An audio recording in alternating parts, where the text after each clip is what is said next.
Hi, this is Bonnier Fishing Editor Chris Woodward. I'm here today with fellow editor Randy Vance. Hi there. How are you? I'm the editor at large for Sport Fishing, Saltwater Sportsman, Boating, and Marlin Magazine.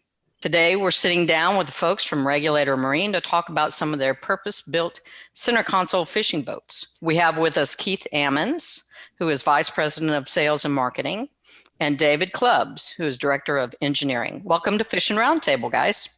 Thank you. Thanks. Glad to be here. Okay, well, let's start with the new 37, Regulator's most recent introduction, most recent model.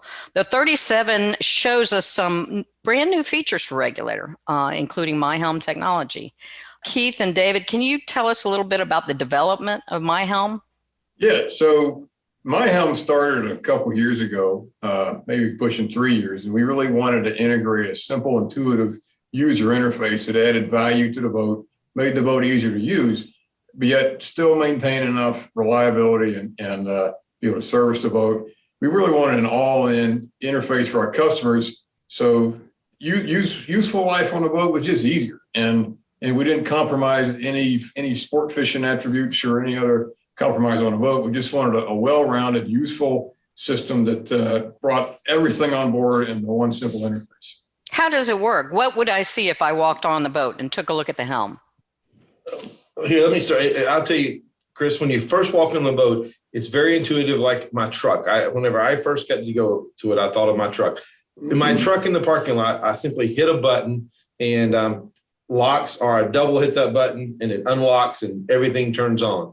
It's the same thing now. Now you got a key fob. You're walking toward the boat. You hit the button. Everything turns on for you. Your battery switches turns on for you. And you get to the helm and there's an interface that's very intuitive. You can touch and do anything you want. So I call it auto-like is really what it is. And David can tell us a little more technical what's going on there. Yeah, so it is automotive, Keith. We wanted it to be, our customers are used to smartphones, smart homes, watches, cars, and frankly, that the boat's the dumbest thing they buy, right? So it is very automotive. It has a lot of familiarity with what we see as customers in today's marketplace.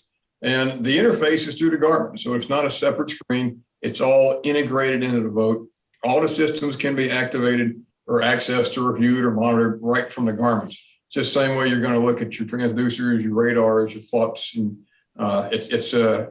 it's an all-in-one system because we didn't want to have different interfaces for different systems because then it gets cumbersome to use. So it all had to have the same look, the same touch, the same feel. Even on every page looks the same. So you're not having to get used to a different graphic package because as a user, when you turn on your phone, you're used to seeing certain things that are traditional, no matter what application you're on. We wanted the same. We've kind of been trained that way as users now, and that's what we wanted to integrate to the boat scene. So it is. You got a key fob on, key fob off, all the stuff that you would have to normally go through checklist in your head of things you're trying to turn on and off before you depart or leave the dock, either leave on the boat or leave the boat to go to dinner. The boat takes care of itself. So. When I ran the 37, what I noticed about it was that your most used switches were right there on the bottom of the screens all the time, easy to see. Your interface at the top to change pages was also easy. A lot of people's hang up on this new digital switching technology is how quick can they access things that they need to use. And it was quick. I mean, to me, I could find what I wanted on there. I've got a row of switches on my boat that long, and it takes me longer to go down the line and find what I want than it did on your system. And not only that, Randy, there's other switches throughout the boat. Like in a real life scenario, I'm on the boat, I'm in the back, sitting at the back fold down seat or whatever, and I want to operate the water pump, or I want to operate the macerator pump on the fish box. I have a button right there I can hit. So I can do it without ever bothering the captain, or yet the captain can do it right on the interface right up there as well. So by our engineering team, David and his crew, moving these buttons around to locations on the boat where they're really useful, it does become very easy to use everything on the boat, whether you're at the helm or whether you're not. The 37 also incorporates a completely new seating and tackle center. Where did that come from and how has that developed? And will it translate to some of the other models in the line? That's a good question. So we really wanted to pack as much stuff as we could in this boat. And that meant we had to do some innovative things below the deck. And then still we wanted good service and good maintenance access to everything. So the rear seat, mezzanine, helm seat, tackle center combination was the perfect access to a lot of space that's otherwise unused in both these boats. So we managed to move some tanks around, 507 gallons of tankage.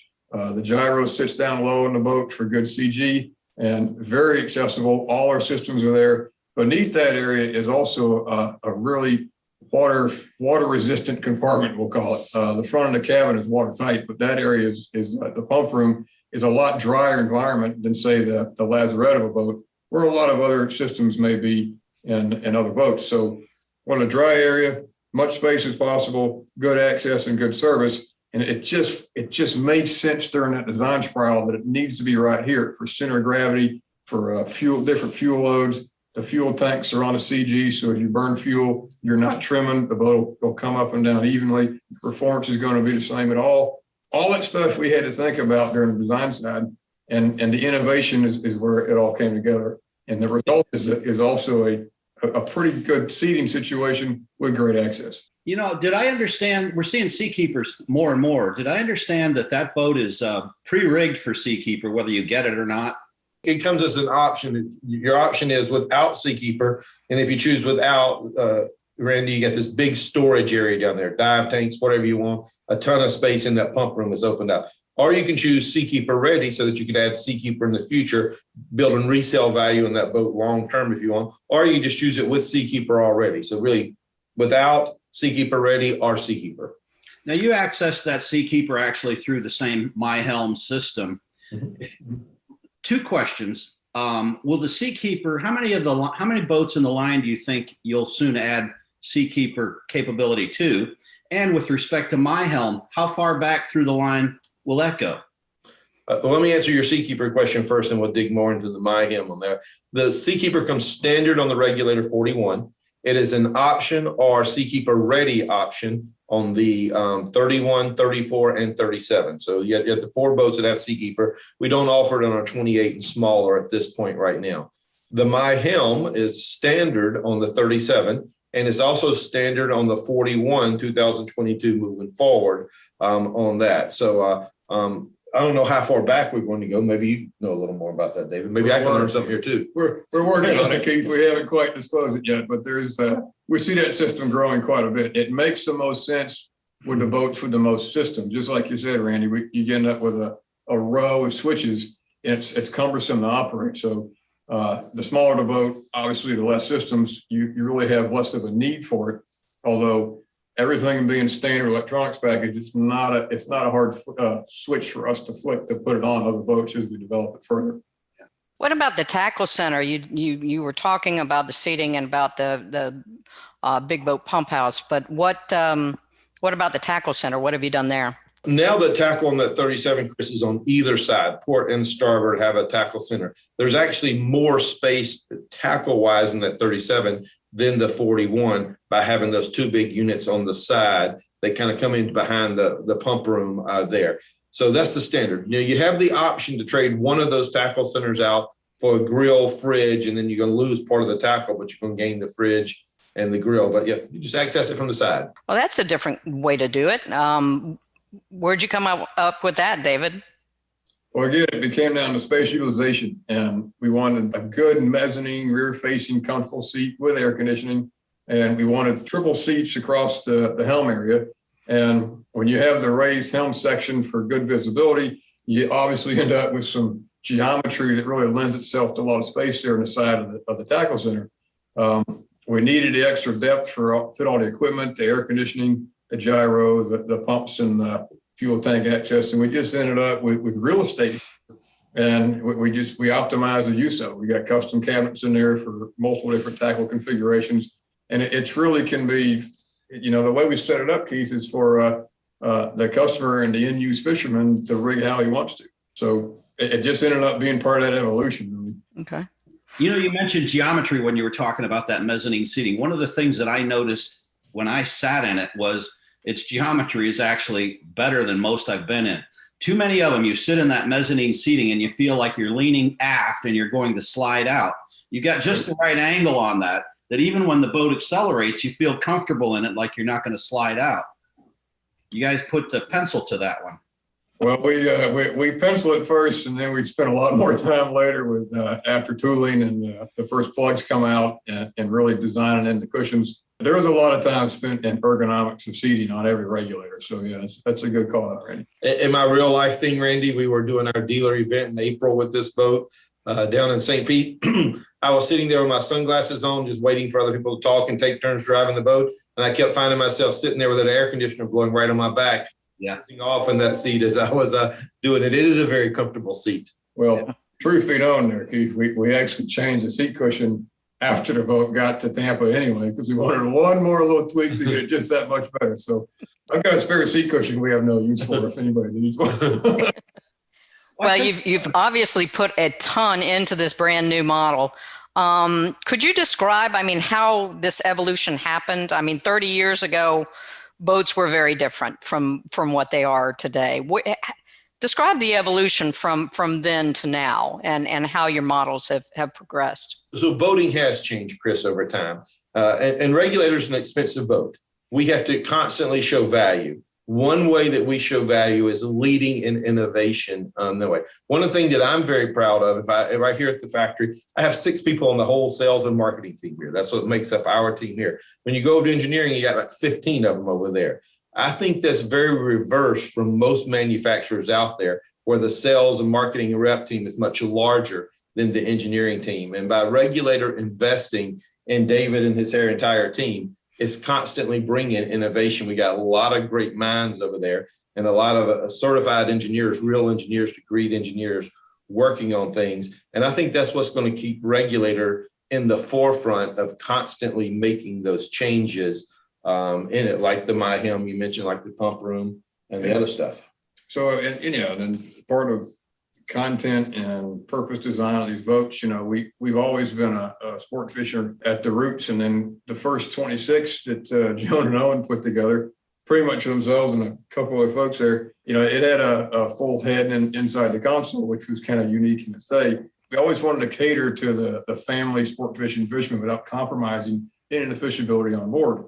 And as the product grows and the market grows and diversifies, we see guys that are strictly sport fishing, and we see guys and gals that are more luxury, right? So we end up with both sides of it. And some say we try to split the middle, but we don't really. We still want to appeal to the men and women that are hardcore sport fishermen, but we also have some more multi-purpose features and content on board, like the Seakeeper, early optional grill. And it's up to each customer how they want to rig the boat, because it's not specific to any one person. Everybody has a different agenda on what they want to do with the boat. We don't want to compromise our sport fishing roots, because that's who we are and it's what we're the best at. But we also are trying to be aware of other concerns and other opportunities you can do in the water, because life on the water is so much more than running the fishing grounds and back. As much as we all love that side of it, there's other aspects to it that's also equally enjoyable. That's one of the things that Regulators always got a really good ride. And one of the things, when Chris mentioned the evolution of the brand, one thing you guys have stuck with for ever since I've been following the Regulator brand, well, 2 things. It's A, Yamaha, and B, transom brackets. Mm-hmm. Let's kind of talk about that. Sure. And actually, we had a customer touring this morning, and I just spent time out on the floor with a customer sharing. And the brackets are here. They're here to stay. We believe the performance you see in Regulator is because of that bracket.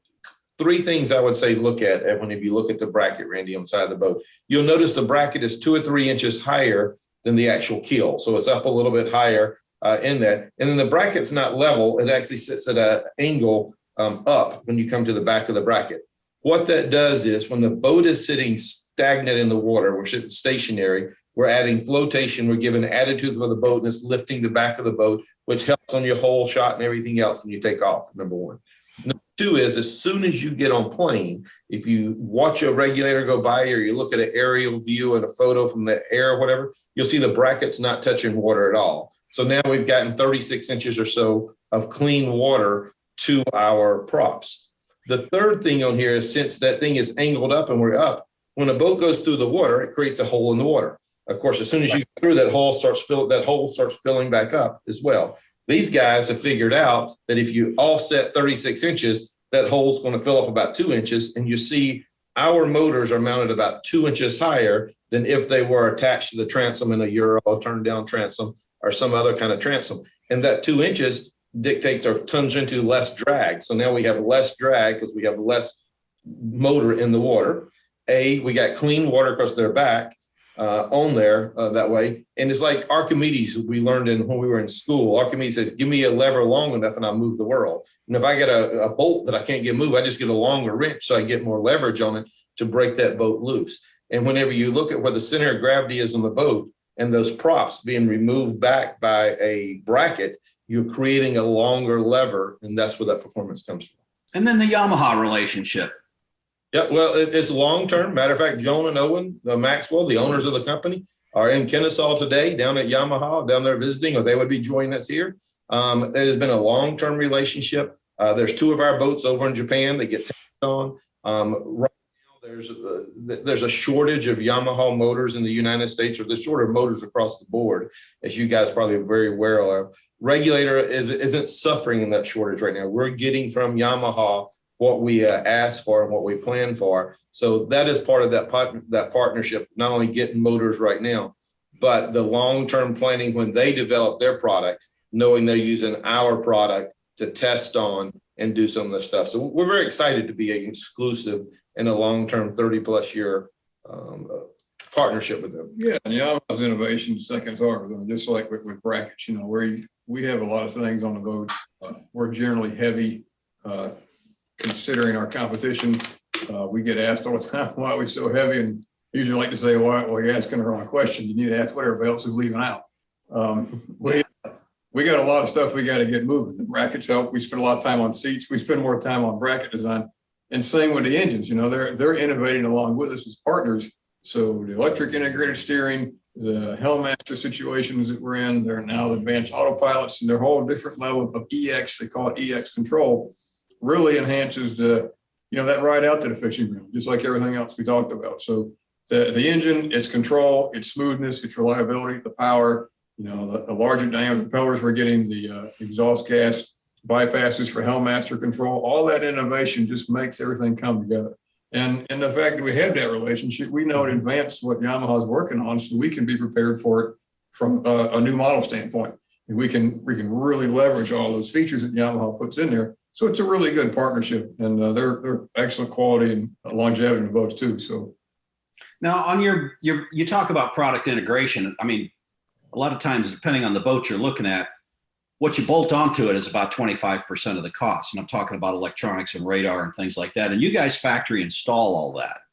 Mm-hmm. Right. So we do. We have, for example, like Garmin. We have partners with Garmin now. It's a younger partnership than what we have with Yamaha, but the young partnership is doing stuff. So when a customer buys a Regulator boat with factory installed Garmin, they get a 3-year warranty directly from Garmin on that. If they go buy it over the counter, they get a 1 year. If they buy from a master technician somewhere else, they get a 2 year, but they get a 3 year from Regulator, because we have a couple of Garmin master techs on our staff, and Garmin is in our house every week to 2 weeks. They're here visiting and doing part of that. And it's part of that total integration and getting involved with them in a true partnership that allows that to happen. And of course, Garmin sees value in it because they offer the extra year warranty you can't get other places. Well, as a boater, I see value in it too, because I've worked with some brands that don't want to install factory equipment. And to me, having you guys go through it all is far preferable to me buying my boat and having some guy in the back of somebody's boat shop start cutting holes in it and running wires. And then you develop a warranty problem, and it's everybody pointing fingers at everybody else. All right. 3-year warranty and integration system just makes that, in my opinion, a better deal, a more comfortable ownership equation for the owner. It certainly has its positives. Before we get away from the bracket and the engine situation, I do want to ask an additional question about hull characteristics. David, what are some of the hull characteristics that you feel define the Regulator ride that we hear so much about?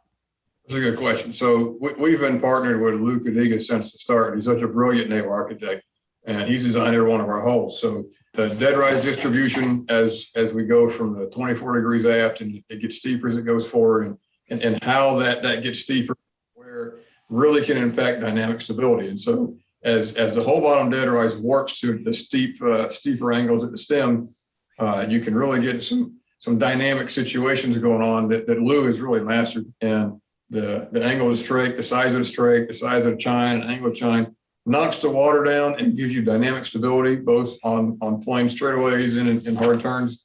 But you don't get any slamming because of it. So there's, too much width on a strike or too much angle here or there will really make it pound, and you end up with your teeth rattling, right? But Lou has got the secret math to that, and he's really dialed our holes in. And then, the weight balance. So Lou does a hole while it's a collaboration, because he's doing hole design and we're doing system and structures, and he does a lot of that with us too. So we actually get to balance where the center of gravity is on the boat, with the running angle, where the stagnation line is going to be, how the boat's going to sit, and all the intricacies of a good running hole form has to happen from right where you're going to put, the holding tank to what the dead rise is right beneath it, and all the way back, and the length of beam ratios, all this. So again, we know we're heavy because we put everything in there. We don't leave anything out. And we have to have everything come together to get a good ride, a good speed, economy, and good performance and handling all around. So it's not just one thing. It's all those little details of we're crunching. And that has to change every time the technology changes and people add things like seakeepers and generators to increase amps and all kinds of different new products that are being introduced into boat hulls these days. I'm sure that's quite a challenge. Exactly right. What models would you say in the Regulator line are probably the most popular among fishermen, and why? Oh, Sal's going to take that one. I do, because I follow this demographic very closely in all of our boats. Our 28 has been our number one selling boat for a very long time. Our 31 was introduced 4 years ago. And just this past year, our 31 just barely passed up our 28. And we're seeing trends this year that the 31 will become our most popular boat in the design and what it's done, especially with 425s. Added some real pop to that boat to do it. So from a fisherman standpoint, from just a volume standpoint, it's still the 28 and 31 are the two leaders out there. That's where we see most people using things and stuff that way. Our XOs, the 24 and the 26 XO, the crossover used inland, has got great popularity, but they end up being a very good mix. You see those boats inlands and in other places in coastal area, but it's a lot of sandbar time, a little bit of fishing time, and that's a good mix of the boat. And then, of course, our big boats, the 37 and the 41, are deep, go offshore. They're luxury with the big cabins and all the other stuff on that. But I would say our 28 and our 34 lead the pack from what everybody's doing out there. Are there particular reasons why? Is that just a good price range for most anglers out there? Well, it's a good fair price range, but even more so, they're versatile, because I feel comfortable myself handling the 28 or the 31 by myself. I can get it in and out, especially with the Helm Master, in and out tight locations, at a marina, on a lift, or whatever it happens to be there. When you start getting above that to the 34, you can do it by yourself, and people do, but it becomes more challenging to boat by yourself, because now when you're at the helm and you're trying to pull up and you still got to get to that back cleat, you got 3-4 steps to take. On the 28 and the 31, you can easily get and throw and move. And, you can be on the 28 and be by that side cleat and grab something pretty easily on a dock when you get up beside the dock. So the ease of use of being able to do it by yourself and maneuver that. So even in my case, I can take 4 buddies with me that don't know what they're doing. They just want to go out for a boat ride or go fish. And I can feel okay because I can still manage, and I'm not going to depend on one of them. Because if I get on the 41, you almost have to depend on a person to grab your bow when you get up there stuff.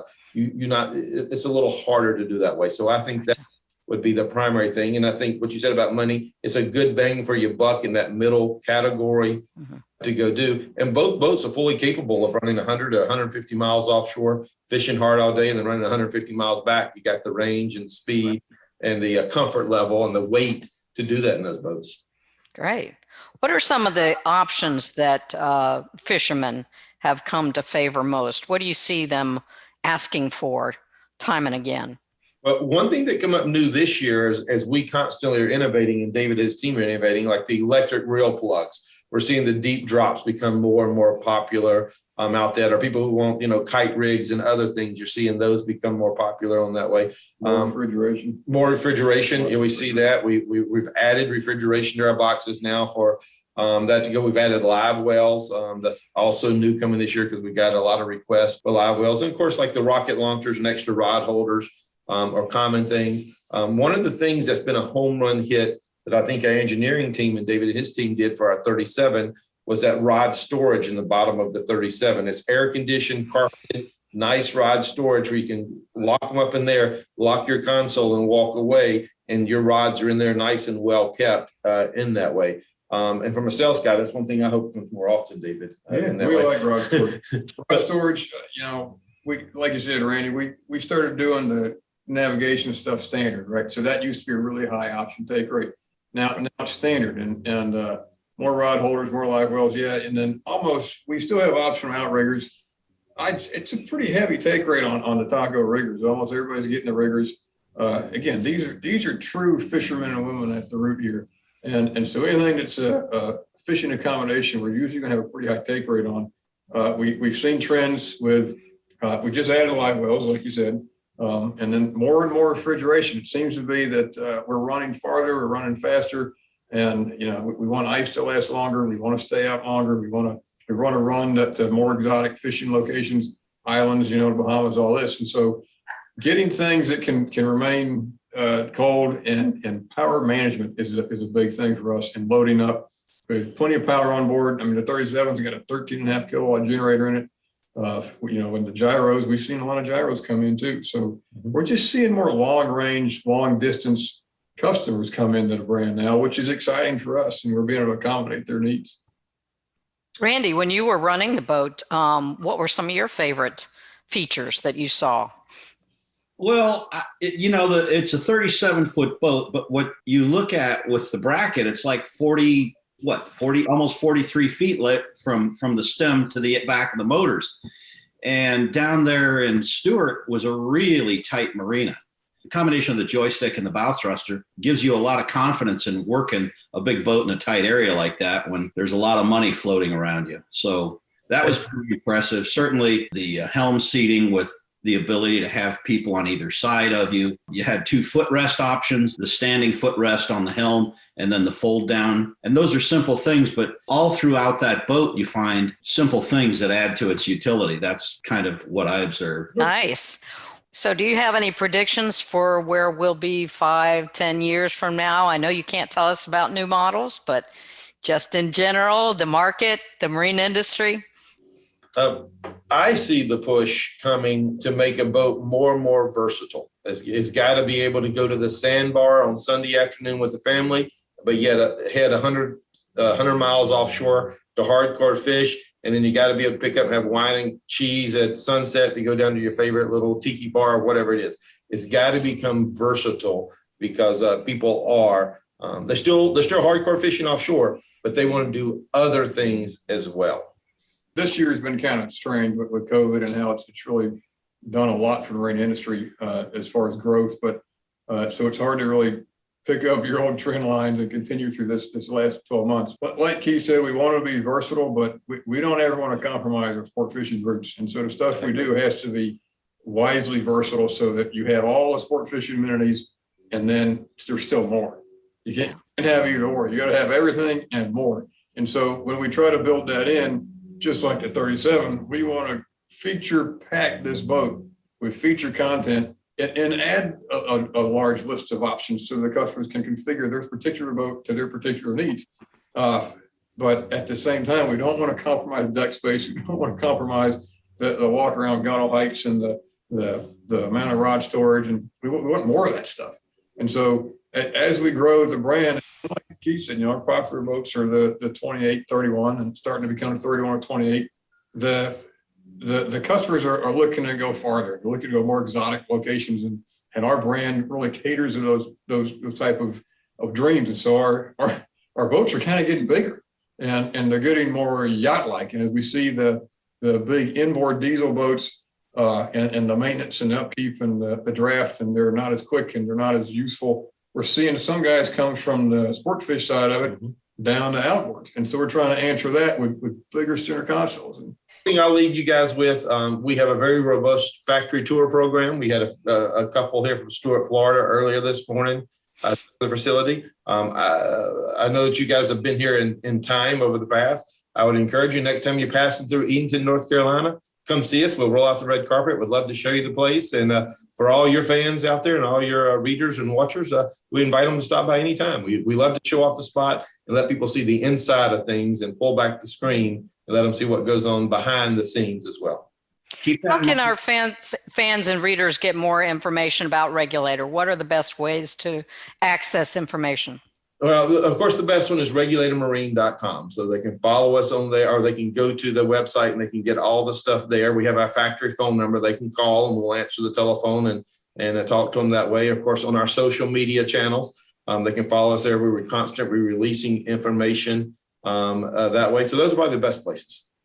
Are there boat dealers listed on your website? There's a boat locator. You simply put in your zip code and it will tell you the dealers closest to you. And we have dealers all around the world, but especially up and down the East Coast and the Gulf Coast. Got a couple of dealers on the West Coast and then several international dealers as well you can find on there. Thanks, guys.